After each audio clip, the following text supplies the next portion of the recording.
which is tourism.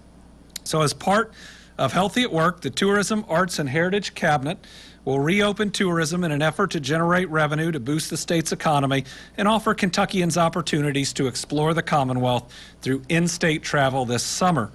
Kentucky State Resort Parks, recreational parks, lodges, and cabins will be open to the public for normal business beginning June 1st. That normal business is going to be a new normal business. It's going to be required social distancing at each of these. The way the restaurants work will be different, but they will be reopened on June the 1st.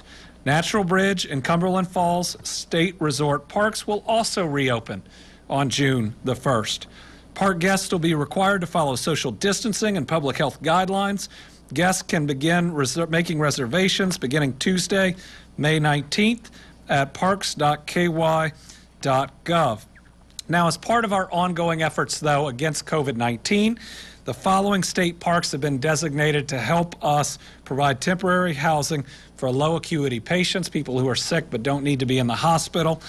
So the parks that won't open at this time are Lake Cumberland State Resort Park, Lake Barkley State Resort Park, Blue Licks Battlefield State Resort Park, and Buckhorn Lake State Resort Park. Those are ones that are being used in our ongoing battle right now. And also, just as an update, Barren River Lake State Resort Park is currently closed due to renovations.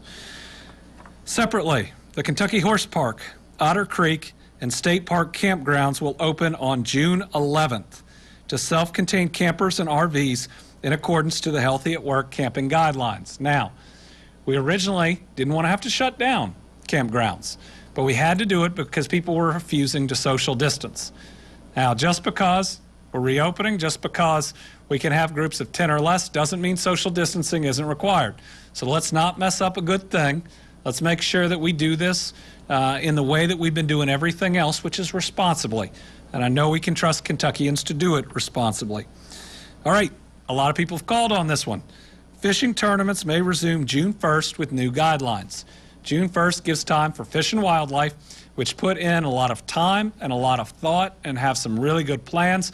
Everything from how you stagger the start to the virtual awards at the end on how to do this. They put in a lot of time, and I believe that as long as they can implement all of that, that it can be done safely.